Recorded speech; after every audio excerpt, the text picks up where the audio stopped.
go.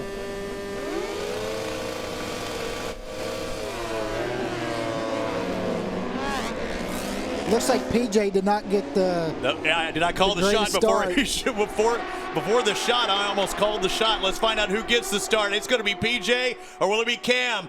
Cam's on that inside. PJ's got to give it up. You don't want to do it the first lap or the first race of the year. And I think a lot of these guys know they don't want to let PJ get away, so they're going to try to keep him behind them as long as they can. I was actually surprised PJ went so inside into that second and third turn, weren't you? Yeah, he was. Looks like he just kind of, he didn't get the greatest start, so he kind of got shuffled around a little bit, but he still came out of it second. And if they work together, I mean, it is a beautiful thing. Even Stefano Mesa, even though if that's him in fourth place, if he holds to that spot, he's all right as long as he's in that group. Yeah, hopefully the draft can bring them back together a little bit, but I think Alex and Michael's a little too far back to stay in these guys' drafts. And, you know, if these four don't battle too much and stay just like this, they're definitely going to pull away from the rest of the guys. And that's what I would do if I was racing. That way you only have to race against four guys, not have to battle with six. One rider off the track will try and get you that number. We haven't seen many wrecks this weekend as far as practice and qualifying is concerned. Jeff Pert looks like the rider that's off the track. So unfortunately for the Iowa and the Legacy Dental entry is going to be out of this race. I think they want to put their heads down and try to go. And it looks like Cam Petersen's trying to break away, and he's got a little bit of a gap.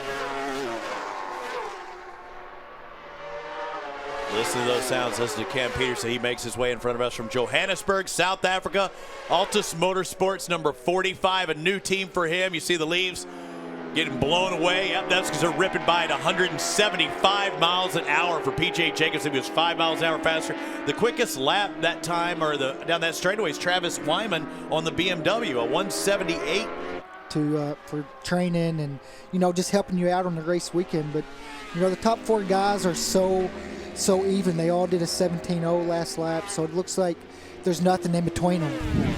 I'm still curious about Stefano Mesa. Is he just biding his time back there in fourth? But it's a fairly quick race, though. 8 laps really isn't that much. It's definitely not an endurance. This is a sprint. They've definitely kind of separated themselves from Stefano Mesa. So, to me, I think we're going to have a 3-horse race for the win, unless somebody makes a mistake and let Stefano come by.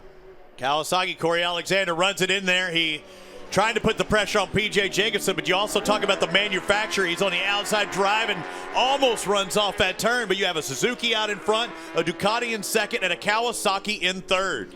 They've definitely kind of separated themselves from Stefano Mesa. So, to me, I think we're going to have a 3-horse race for the win, unless somebody makes a mistake and let Stefano come by.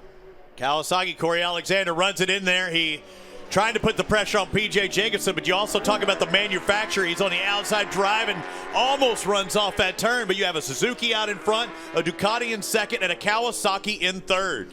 And you have to be careful in turn one. You know, if you get a little bit wide, there's a big bump there, and you'll see guys lose the front end. But, you know, I think Corey sees that the laps are ticking away, and he's ready to make his move. His bike looks good. And that's the wake-up call for PJ Jacobsen. There's what the draft will do, and there's how fast. Every time you see Kyle Wyman in the Honda Superbike, every time you see PJ, you point out, man, that Ducati's fast. I don't know where that was the laps before. It's almost like he was waiting. He wasn't full throttle. Yeah, I think he's just biding his time. And, you know, Cam Petersen is digging deep and trying to go with him. 4 laps to go. You see at the top of your screen, find your favorite rider. There's 20 of them out there. Giving it their all. Cam Petersen, PJ Jacobsen, been battling it out. 1 and 2 just behind them, Corey Alexander. But PJ has the mark, but here's where that drafting. Yeah, we'll see what the Suzuki has right here, because he's got a good run on PJ, and we'll see if he can get by him. You see, I saw too many wheelies, though. Yeah, it would have been nice to see him here and give PJ a run, but hey, what the a checker ride flag by came PJ. out. That was it. I thought we were still on our last lap, but that is it. Checker flag comes out for the first time.